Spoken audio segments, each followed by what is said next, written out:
Boa noite, meus irmãos. Hoje é dia 10 de abril de 2024, quarta-feira. Estamos iniciando os trabalhos na Casa Espírita de Abel Sebastião de Almeida.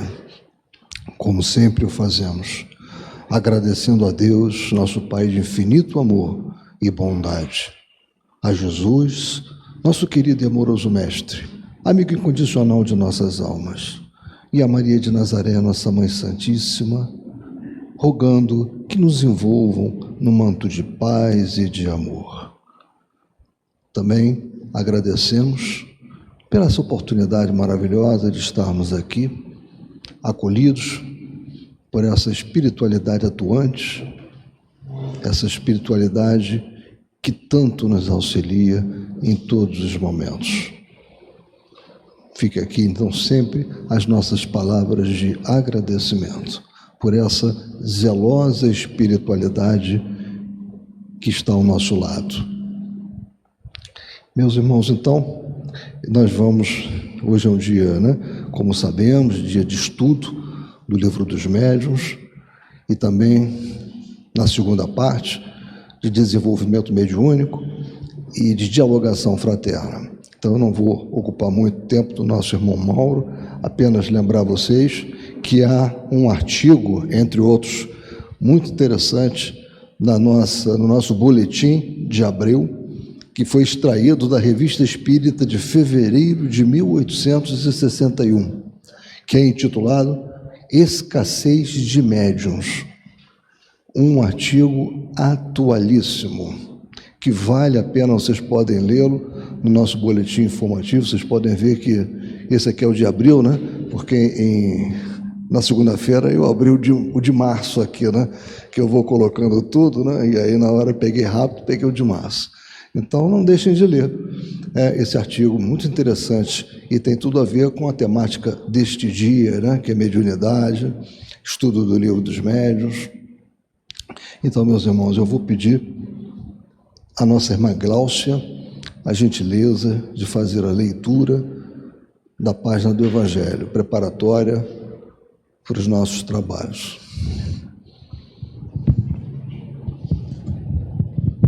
Boa noite a todos. Evangelho segundo o Espiritismo, capítulo 13. Não saiba a vossa mão esquerda que dê a vossa mão direita. Convidar os pobres e os estropiados, dar sem esperar retribuição. Disse também aquele que o convidara: quando derdes um jantar ou uma ceia, não convideis nem os vossos amigos, nem os vossos irmãos, nem os vossos parentes, nem os vossos vizinhos que forem ricos, para que em seguida não vos convidem a seu turno e assim retribuam o que vós receberam. Quando derdes um festim, convidai para eles os pobres, os estropiados, os coxos e os cegos. E sereis ditosos por não terem eles meios de vos retribuir, pois isso será retribuído na ressurreição dos justos. Um dos que se achavam à mesa, ouvindo essas palavras, disse-lhe: feliz do que comer do pão no reino de Deus. Lucas, capítulo 14, versículo de 12 a 15. Quando derdes um festim, disse Jesus, não convideis para ele os vossos amigos, mas os pobres e os estropiados. Essas palavras, absurdas se tomadas ao pé da letra, são sublimes, se lhes buscarmos o espírito. Não é possível que Jesus haja pretendido que, em vez de seus amigos, alguém reúna à mesa os mendigos da rua. Sua linguagem era quase sempre figurada, e para que os homens incapazes de apanhar os delicados matizes do pensamento, precisava servir-se de imagens fortes que produzissem o efeito de um colorido vivo.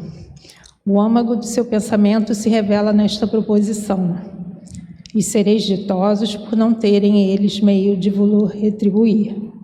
Quer dizer que não se deve fazer o bem tendo em vista uma retribuição, mas tão só pelo prazer de o praticar. Usando de uma comparação vibrante, disse: convidai para os vossos festins os pobres, pois sabeis que eles nada vos podem retribuir. Por festins deveis entender não os repastos propriamente ditos, mas a participação na abundância que desfrutais. Todavia, aquela advertência também pode ser aplicada em sentido mais literal. Quantos não convidam para suas mesas apenas os que podem, como eles dizem, fazer-lhes honra ou, a seu turno, convidá-los. Outros, ao contrário, encontram satisfação em receber os parentes e amigos menos felizes. Ora, quem não os conta entre os seus? Dessa forma, grande serviço às vezes se lhes presta sem o que pareça. Aqueles, sem irem recrutar os cegos e os estropiados, praticam a máxima de Jesus, se o fazem por benevolência, sem ostentação, e sabem dissimular o benefício, por meio de uma sincera cordialidade. Graças a Deus. Então, meus irmãos, agora, feita a leitura desta mensagem importante do Evangelho, nós vamos prestar a máxima atenção ao nosso irmão Mauro Oliveira, que vai nos falar sobre as manifestações inteligentes. Que ele seja muito inspirado na noite de hoje.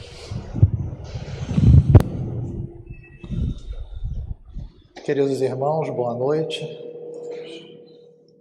Que Jesus, na sua infinita bondade, nos ampare, nos ilumine, que a sua paz, o seu amor estejam em nossos corações, que seja uma noite de muita ajuda e de muito estudo também.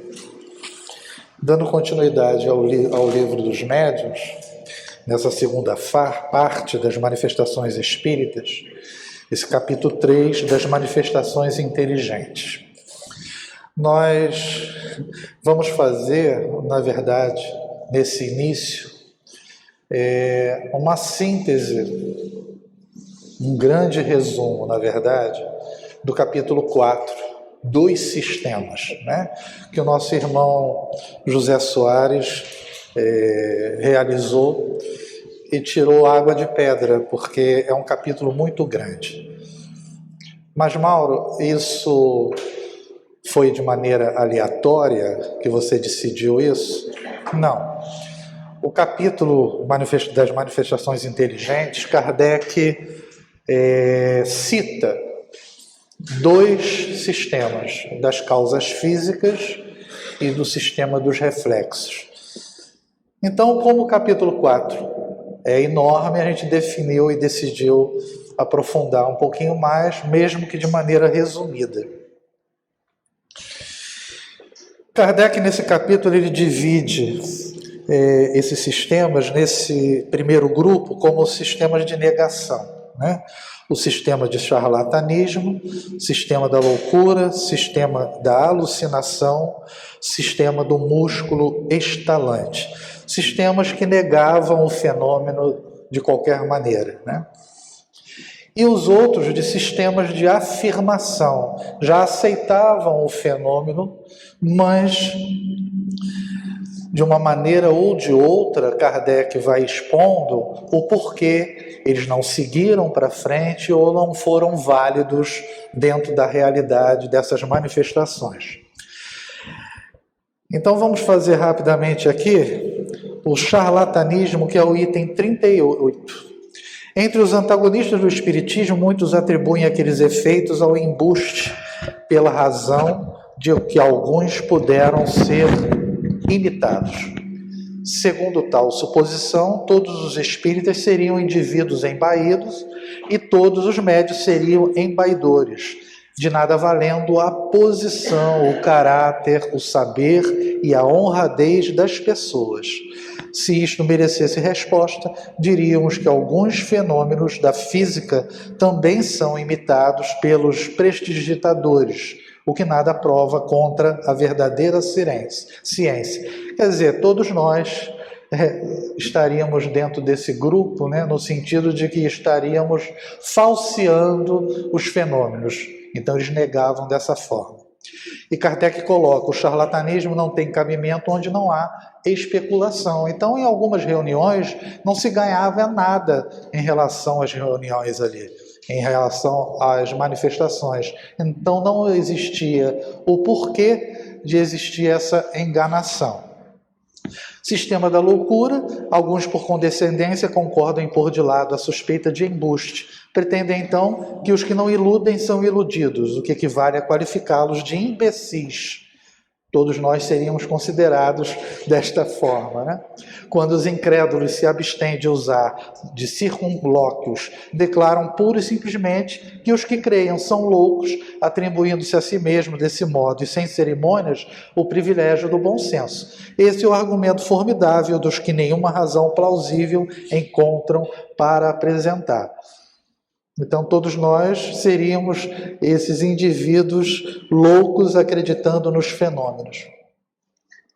Sistema da alucinação, uma opinião menos ofensiva, porque tem um leve disfarce científico, consiste em atribuir os fenômenos a uma ilusão dos sentidos. Assim, o observador seria de muito boa fé, mas quereria ver o que não vê. Quando vê uma mesa levantar-se e permanecer no ar sem qualquer apoio, a mesa nem se moveu. Ele a vê no espaço por uma ilusão ou por um efeito de refração, como que nos faz ver um astro ou um objeto na água deslocado de sua verdadeira posição. A rigor, isso seria possível, mas os que testemunharam esse fenômeno constataram a suspensão passando por baixo da mesa, o que seria difícil se ela não houvesse sido elevada. Além disso, ela é elevada tantas vezes que acaba por quebrar-se ao cair. Seria isso também uma ilusão de ótica, né?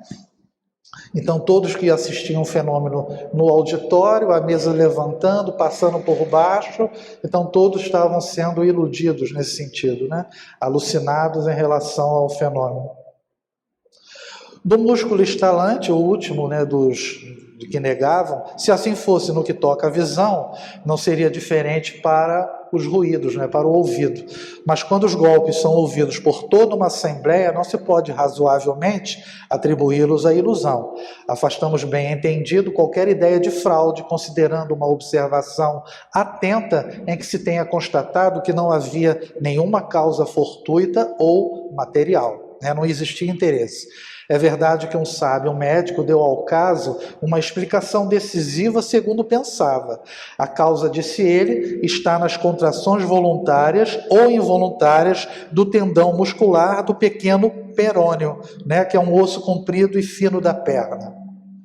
Infelizmente, para o autor dessa pretensa descoberta, sua teoria não pôde explicar todos os casos, né?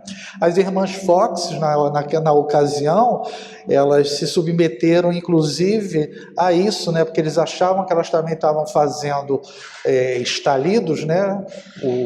Os barulhos, e elas ficavam nuas, ou ficaram nuas numa salinha junto com outras senhoras, para poder perceber que não era nada no sentido de falsear os fenômenos, né? Eles realmente estavam ocorrendo. E aí nós entramos no sistema da alma coletiva. Eu pulei 2 porque são exatamente os 2 que serão falados no texto. Constitui uma variante do precedente, segundo esse sistema, apenas a alma do médium se manifesta, porém identificada com a de muitos outros vivos, presentes ou ausentes, e formando um todo coletivo em que se acham reunidas as aptidões, a inteligência e o conhecimento de cada um. Ele está falando da precedente porque o sistema de reflexo era justamente essa ideia, que o fenômeno ocorria ou as respostas ocorriam em função da assembleia ou do próprio médium, refletia aquilo que ele entendia ou conhecia a respeito do assunto, né? E essa alma coletiva é como se fosse esse sistema, como outras pessoas também participando e influenciando no fenômeno através das respostas dadas. O sonambúlico admite como o anterior que as comunicações inteligentes provêm da alma ou espírito do médium. Mas para explicar o fato de um médium tratar de assuntos que estão fora do âmbito de seus conhecimentos, em vez de supor a existência nele de uma alma múltipla, quer dizer, um espírito atuando sobre o médium, atribui essa aptidão a uma sobreexcitação momentânea de suas faculdades mentais, a uma espécie de estado sonambúlico ou estático que lhe exalta e desenvolve a inteligência. Então, era mais fácil negar ou imaginar determinadas situações, no caso aqui eles não negam, eles afirmam, mas a visão ela é deturpada daquilo que realmente o fenômeno trazia, né? Que era justamente o quê? Um espírito se manifestando através do médium e respondendo as respostas de maneira, de um modo geral, correta, né?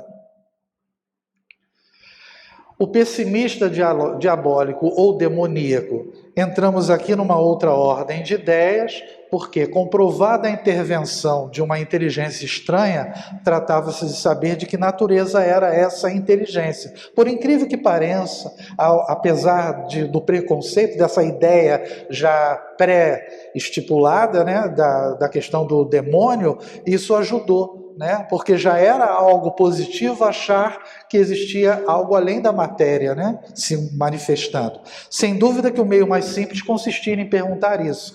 Algumas pessoas, contudo, entenderam que esse processo não oferecia garantias bastantes e assentaram de ver em todas as manifestações unicamente uma obra diabólica. Segundo essas pessoas, só o diabo ou os demônios podem comunicar-se. Faremos, entretanto, notar que os partidários do sistema demoníaco não devem ser classificados entre os adversários do espiritismo. Ao contrário, sejam demônios ou anjos, né, a denominação que o segmento religioso coloca, os seres que se comunicam são sempre seres incorpóreos. Já era um avanço dentro desse processo dos sistemas. Ora, admitir a manifestação dos demônios é admitir a possibilidade da comunicação do mundo visível, material, com o invisível, ou pelo menos com uma parte deste último, né? Quer dizer, a visão é só o demônio que se manifesta, mas já era algo positivo dentro desse processo em relação a ter o quê? Algo além da matéria, né? O otimista, já ao contrário, né? Ao lado dos que nestes fenômenos unicamente veem a ação do demônio, estão outros que tão somente hão visto a dos bons espíritos. É perigoso isso, né? Supuseram que, estando liberta da matéria a alma, nenhum véu mais lhe encobre coisa alguma, devendo ela, portanto, possuir a ciência e a sabedoria supremas. A confiança cega nessa superioridade absoluta dos seres do mundo invisível tem sido para muitos a causa de não poucas decepções. Esses aprenderão à sua custa a desconfiar de certos espíritos quanto de certos homens, né?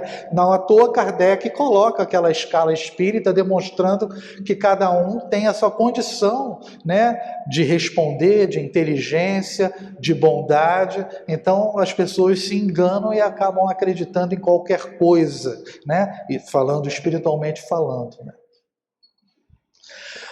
Unispírita ou monoespírita, como variedade do sistema otimista, temos o que se baseia na crença de que o único espírito se comunica com os homens, sendo esse espírito o Cristo, que é o protetor da terra.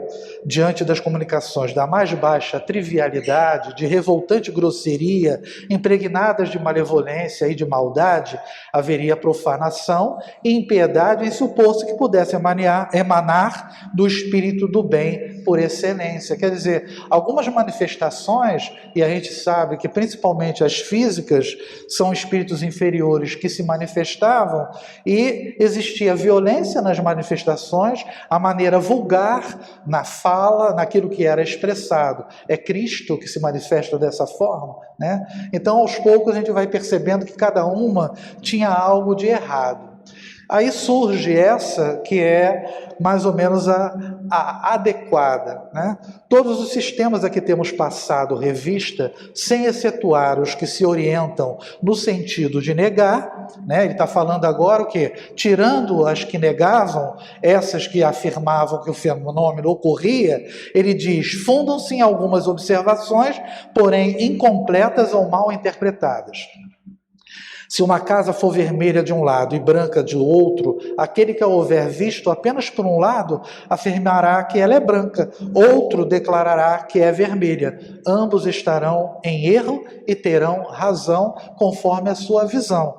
Então, algumas desses sistemas, elas tocavam em algo que seria possível, mas tinha algo faltando nesse processo. E o outro via outro campo, outro ponto, e que poderia, de repente, da mesma forma, faltar para que haja uma ideia mais completa e correta.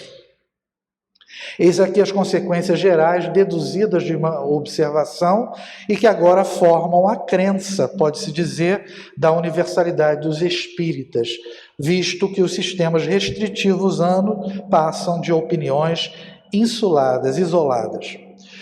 Primeiro, os fenômenos espíritas são produzidos por inteligências extracorpóreas, às quais também se dá o nome de espíritos, né? Os espíritos constituem um mundo invisível, estão em toda parte, povoam infinitamente os espaços, temos muitos de contínuo em torno de nós, com os quais nos achamos em contato. Os espíritos reagem incessantemente sobre o mundo físico e sobre o mundo moral e são uma das potências da natureza. Quarta, os espíritos não são seres à parte dentro da criação, mas as almas dos que hão vivido na terra ou em outros mundos e que despiram o invólucro corpóreo, donde se segue que as almas dos homens são espíritos encarnados e que nós, morrendo, nos tornamos espíritos. Há espíritos de todos os graus de bondade, de malícia, de saber e de ignorância. Sexto, todos estão submetidos à lei do progresso e podem todos chegar à perfeição, mas como têm livre-arbítrio, lá chegam em tempo mais ou menos longo, conforme seus esforços e vontade. São felizes ou infelizes de acordo com o bem ou o mal que praticaram durante a vida e com o grau de adiantamento que alcançaram. 8. Todos os espíritos em dadas circunstâncias podem manifestar-se aos homens. Indefinido é o número dos que podem comunicar-se. 9. Os espíritos se comunicam por médiuns que lhes servem de instrumentos e intérpretes. E o último, reconhece-se a superioridade ou a inferioridade dos espíritos pela linguagem de que usam. Os bons só aconselham o bem e só dizem coisas proveitosas. Tudo neles lhes atesta a elevação. Os maus enganam e todas as suas palavras trazem o cunho da imperfeição e da ignorância. Então, ele fez uma síntesezinha nesse sistema, né, que é o correto, onde coloca aspectos positivos e reais no sentido da doutrina espírita como um todo e do que os espíritos representam. Esse último sistema, ele coloca que é relacionado à natureza íntima da alma, onde eles consideram o perispírito como sendo a própria alma. E a doutrina fala exatamente que o espírito é uma coisa, acompanha o perispírito é uma coisa, acompanha o espírito durante toda a sua trajetória, mas não é o próprio espírito, né? Essa foi a síntese rápida do capítulo 4 dos sistemas, e agora a gente entra no item 65, no capítulo propriamente dito. Kardec coloca, no que acabamos de ver, nada certamente revela a intervenção de uma potência oculta, e os efeitos que passamos em revista poderiam explicar-se perfeitamente pela ação de uma corrente magnética ou elétrica, ou ainda pela de um fluido qualquer. Acabamos de ver o que? O capítulo anterior que o Gilberto deu das manifestações físicas das mesas girantes, né? Então, esse sistema aqui que faltou, que eu falei que entraria no texto, é o sistema das causas físicas, né? Que considerava que essa possibilidade do fenômeno ocorrer com essas características, magnetismo, a parte elétrica, ou ainda um fluido qualquer, né? E nesse sistema de causas físicas, nos é dito por Kardec, no capítulo 4, averiguada a realidade dos fenômenos, o primeiro pensamento que naturalmente ocorreu ao espírito dos que o viram foi de atribuir os movimentos ao magnetismo, à eletricidade ou à ação de um fluido qualquer. Em uma palavra, a uma causa exclusivamente física, material. Essa opinião nada tinha de racional e prevaleceria se o fenômeno se limitasse aos efeitos puramente mecânicos. Uma circunstância parecia mesmo corroborá-la. Era, em alguns casos, o aumento da potência na razão do número de pessoas presentes. No auditório, por exemplo, né? Pois cada uma delas podia ser considerada como elemento de uma pilha elétrica humana. É como se todos nós aqui, a quantidade maior de assistência, daria a possibilidade do fenômeno ocorrer com mais facilidade. O que caracteriza uma teoria verdadeira, já o dissemos, é a possibilidade de explicar todos os fatos. Se um único fato a contraditar, é porque ela é falsa, incompleta ou demasiado arbitrária. Foi o que não tardou a acontecer no caso. Os movimentos e os golpes revelaram inteligência, pois obedeciam a uma vontade e respondiam ao pensamento. Não se limitou apenas ao movimento do objeto, né, da mesa. Deviam, pois, ter uma causa inteligente. E desde que o efeito cessava de ser apenas físico, a causa, por isso mesmo, devia ser outra. Assim, o sistema de ação exclusiva de um agente material foi abandonado e só se renova entre os que julgam a priori sem nada terem visto. Quer dizer, alguns ainda continuavam a ter essa ideia, mas é porque não tem interesse ou não tiveram interesse de se aprofundar. O ponto capital, portanto, é a constatação da ação inteligente, e é por ele que se pode convencer quem quiser se dar ao trabalho da observação. A mesa se movimentava, é fácil, processo magnético, ok, mas respondia de maneira inteligente. Uma mesa, um objeto, não é inteligente. E Kardec continua nas manifestações inteligentes dizendo exatamente isso. Foi precisamente a primeira solução dada a tais fenômenos e que com razão podia passar por muito lógica essa ideia das causas físicas. Teria, não há dúvida, prevalecido se os outros fatos não tivessem vindo demonstrá-la insuficiente. Os fatos são as provas de inteligência que eles deram. Como todo efeito inteligente, há de por força derivar de uma causa inteligente. Ficou evidenciado que, mesmo admitindo-se em tais casos a intervenção da eletricidade ou de qualquer outro fluido, outra causa a essa se achava associada. Qual era ela? Qual a inteligência? Foi o que o segmento das observações mostrou. E aí Kardec dá um início para uma definiçãozinha. Para uma manifestação ser inteligente, indispensável não é que seja eloquente, espirituosa ou sábia. Basta que prove ser um ato livre e voluntário, exprimindo uma intenção ou respondendo a um pensamento. Eu vou continuar lendo, depois a gente volta para cá. De certo, quando uma ventoinha se move, toda a gente sabe que apenas obedece a uma impulsão mecânica, a do vento. Mas se reconhecesse nos seus movimentos sinais de serem eles intencionais, se ela girasse para a direita ou para a esquerda, depressa ou devagar, conforme se lhe ordenasse, forçoso seria admitir-se, não que a ventoinha era inteligente, porém que obedecia a uma inteligência. Isso é o que se deu com a mesa, da mesma maneira, né? Então a mesa, ela atendia algumas determinações, que é a característica de ser uma manifestação inteligente, quando você determina que ela vá para a esquerda ou para a direita e ela responde e faz esse movimento. Vamos voltar aqui, né? Eu falei que para ser inteligente, um ato livre e voluntário, exprimindo uma intenção ou respondendo a um pensamento. Vamos complicar um pouquinho mais para a gente refletir. No capítulo anterior, o Gilberto comentou e Kardec dizia, né, dá-se o nome de manifestações físicas as que se traduzem por efeitos sensíveis, tais como ruídos, movimentos e deslocação de corpos sólidos. Ora, manifestações físicas ou materiais. Sensíveis porque o fenômeno ocorre e são o quê? Observados pelos nossos sentidos, pela visão, pela audição. Então, o que há, na verdade, é o seguinte: o ruído existe, né? Todo mundo aqui no auditório vai escutar ou vai ver a mesa girar, né?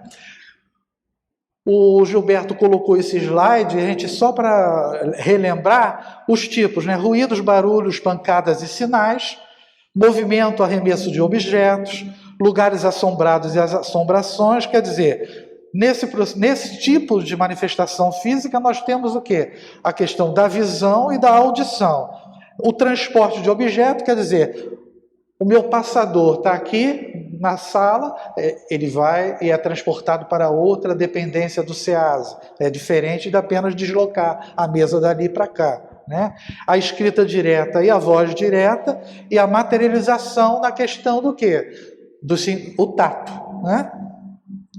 E aí, o que acontece? Na Revista Espírita de 1858, nos é colocado um artigo e fala sobre as manifestações inteligentes, dizendo: quando revelam um pensamento, toda manifestação que comporta um sentido, mesmo quando não passa de simples movimento ou ruído, que acusa certa liberdade de ação, que responde a um pensamento ou obedece a uma vontade, a uma determinação, é uma manifestação inteligente.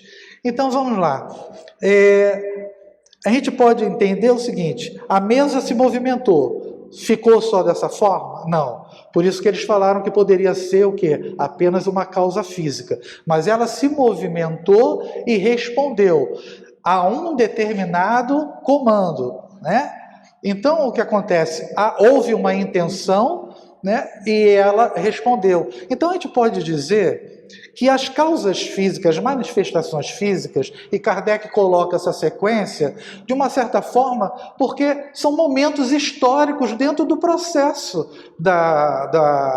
do Espiritismo ter surgido, né? Surgiu através do que? Ele comenta, manifestações físicas chamam a atenção. A gente pode dizer que a manifestação física, todas elas são inteligentes, porque são aguçadas, independente do fenômeno ocorrer de maneira voluntária ou espontânea. Voluntária porque ele é provocado. Então alguém faz junto ao médium que esse processo possa ocorrer. Espontânea é quando o médium não sabe nem que está participando do fenômeno e o fenômeno ocorre.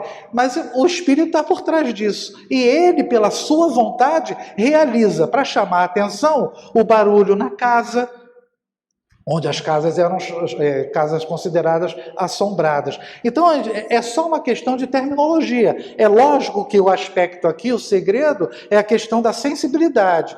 As manifestações inteligentes que a gente observa, elas têm a ver com o quê? Questão de mental, é mente a mente, espírito e médium. Então, na psicografia, na psicofonia, quem está participando desse processo não é quem está assistindo, nem os outros médiuns que estão aqui na dialogação. É o médium de psicofonia, de incorporação, vulgarmente conhecido, e o espírito em si. Então, essa manifestação inteligente é um processo íntimo de contato entre o espírito e o outro, mas o físico, todos estariam percebendo, como foi na época, o que estava acontecendo, tá? Então a gente poderia dizer, né, de maneira muito resumida, que toda manifestação física ela é inteligente, mas nem toda manifestação inteligente ela é física, tá? Ele continua: vimos-la mover-se, levantar-se, dar pancadas sobre a influência de um ou de muitos médiuns. O primeiro efeito inteligente observado foi o obedecerem esses movimentos a uma determinação, a uma ordem. Assim é que, sem mudar de lugar, a mesa se erguia alternativamente sobre o pé que se lhe indicava. Depois, caindo, batia um número determinado de pancadas, respondendo a uma pergunta. Doutras vezes, sem o contato de pessoa alguma, passeava sozinha pelo aposento, indo para a direita ou para a esquerda, para diante ou para trás, executando movimentos diversos conforme o ordenavam os assistentes. Está bem visto que pomos de parte qualquer suposição de fraude, quer dizer, eliminou essa possibilidade, que admitimos a perfeita lealdade das testemunhas. A assistência, atestada pela honradez e pelo absoluto desinteresse de todas.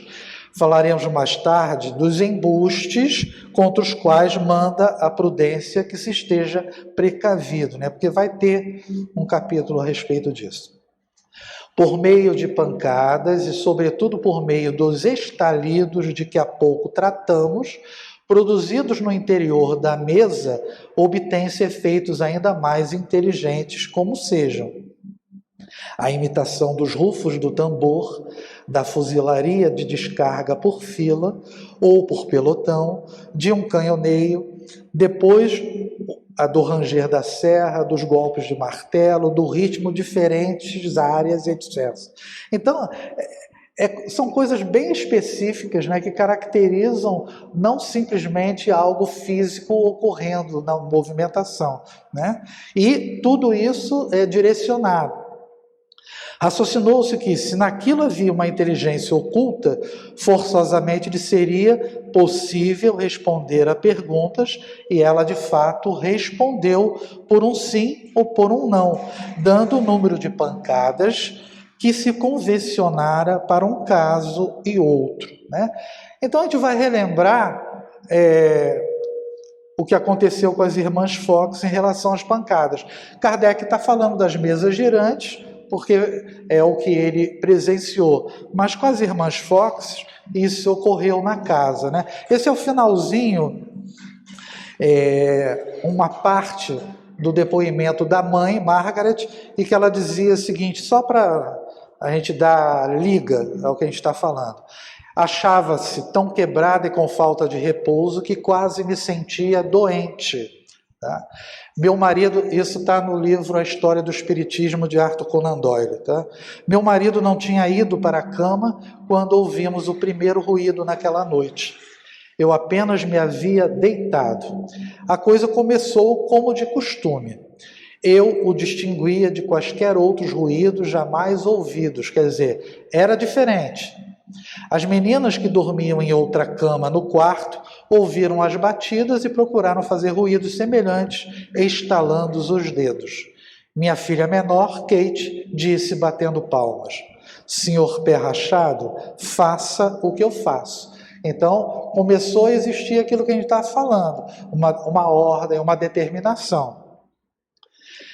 E bateu um certo número de palmas. Imediatamente seguiu-se o som com o mesmo número de pancadas. Quando ela parou, o som logo parou. Então Margaret disse, brincando: agora faça exatamente como eu. Conte 1, 2, 3, 4. E bateu palmas. Então os ruídos se produziram como antes. Ela teve medo de repetir o ensaio. Então Kate disse na sua simplicidade infantil, a irmã, né? Ó, mamãe, eu já sei o que é.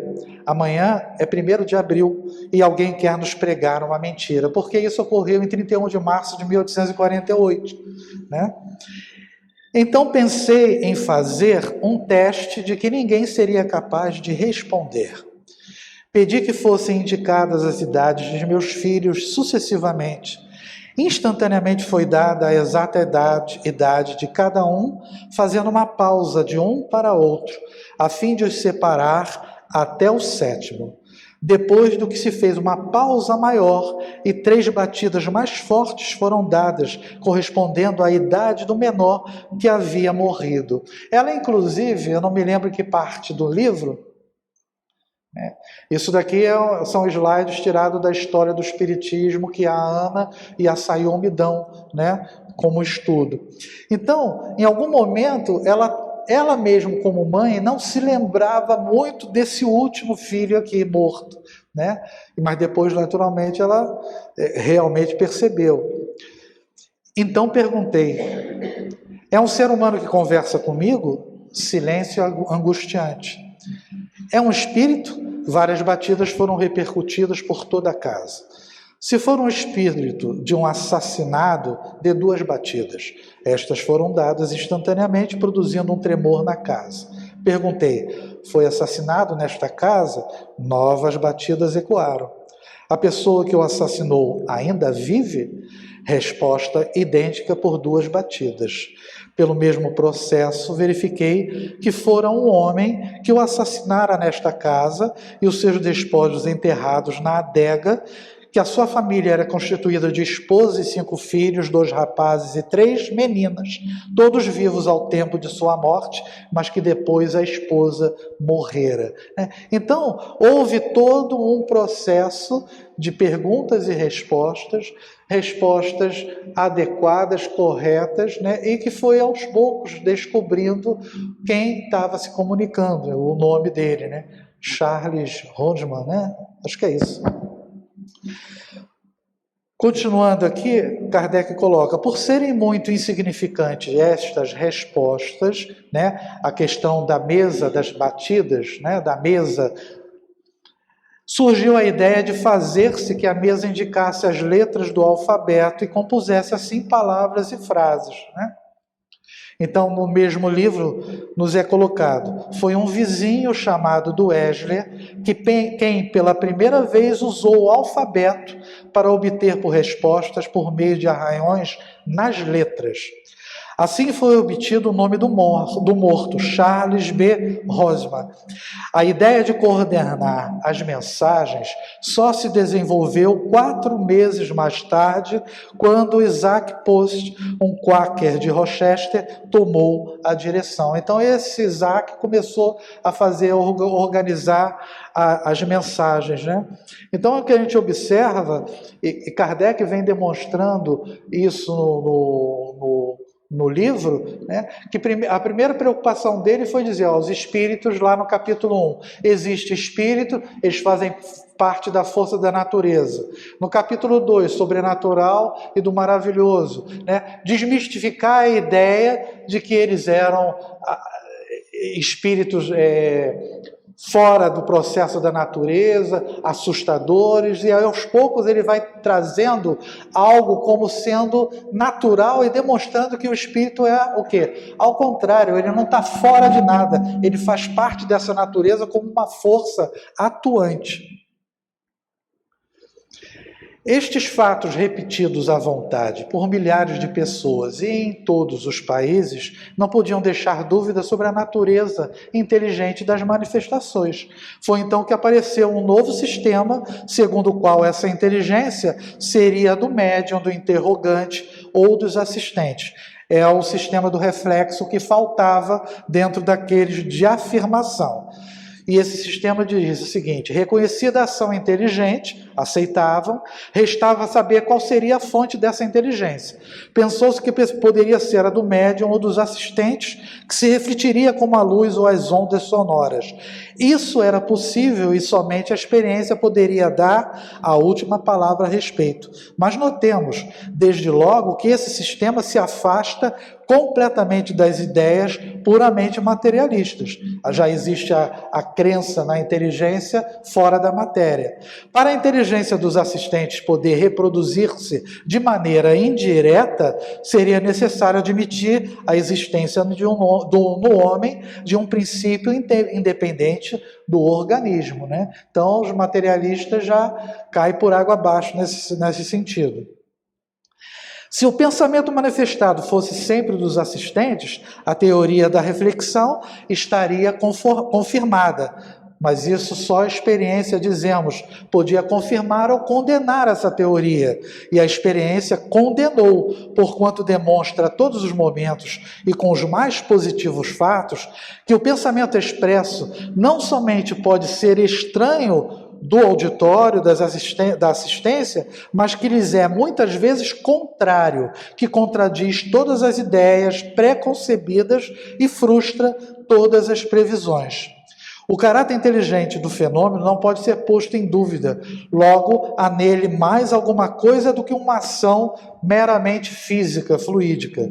Depois, a espontaneidade do pensamento expresso contra toda expectativa e sem que alguma questão tenha sido formulada, não consente se veja nele um reflexo dos assistentes. Quer dizer, e sem que alguma questão tenha sido formulada, quer dizer, até pelo pensamento aquilo era respondido. Sem contar, né, que o que era respondido estava além da condição e da capacidade do médium ou da própria assistência, dependendo do assunto colocado, né? Kardec continua: a dificuldade estava em explicar como semelhante inteligência podia refletir-se na mesa e se explicar por pancadas. Averiguado que estas não eram dadas pelo médium, deduziu-se que então o eram pelo pensamento. Mas o pensamento a dar pancadas constituía fenômeno ainda mais prodigioso do que todos os que haviam sido observados. Não tardou que a experiência demonstrasse a inadmissibilidade de tal opinião. Efetivamente, as respostas muito a miúde se achavam em oposição formal às ideias dos assistentes, fora do alcance intelectual do médium, e eram até dadas em línguas que este ignorava, ou referia fatos que todos desconheciam.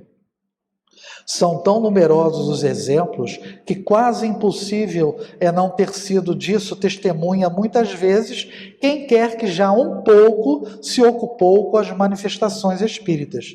Citaremos apenas um que nos foi relatado por uma testemunha ocular. Então, imaginamos que eu tivesse uma carta aqui na mão, né? E que cada um imaginasse que ela fosse ou tivesse um número ou uma cor. Cada um acharia isso e quando a pessoa mostrasse ou eu mostraria essa carta, não tinha nada a ver do que estava passando pela cabeça da assistência, demonstrando o quê? Que era uma inteligência que estava demonstrando e participando de todo o processo. Ele vai contar um caso, né, que é o item 70. No navio da Marinha Imperial Francesa, estacionado nos mares da China, toda a equipagem, desde os marinheiros até o Estado-Maior, se ocupava em fazer que as mesas falassem. Tiveram a ideia, não brincavam com um copo, mas brincavam com a mesa, né? Tiveram a ideia de evocar o espírito de um tenente que pertencera à guarnição do mesmo navio e que morrera havia 2 anos. O espírito veio e, depois de várias comunicações que a todos encheram de espanto, disse o que segue por meio de pancadas: peço-vos instantemente que mandeis pagar ao capitão a soma de, indicou a cifra, que lhe devo e que lamento não ter podido restituir-lhe antes da minha morte. Quer dizer, o espírito estava preocupado com a dívida que ele tinha deixado. Ninguém conhecia o fato. O próprio capitão esquecera esse débito, aliás, mínimo. Mas procurando nas suas contas, encontrou uma nota da dívida do tenente, de importância exatamente idêntica à que o espírito indicara. Perguntamos: do pensamento de quem podia essa indicação ser o reflexo? Né? Ele está derrubando essa ideia do sistema de reflexo. Ninguém no barco tinha ideia de quanto era a dívida. O capitão mesmo tinha esquecido, precisou ir lá nas suas anotações para lembrar. Aperfeiçoou-se então a arte de obter comunicações pelo processo das pancadas alfabéticas, mas o meio continuava a ser muito moroso. Algumas, entretanto, se obtiveram de certa extensão, assim como interessantes revelações sobre o mundo dos espíritos. Estes indicaram outros meios, e a eles se deve o das manifestações escritas.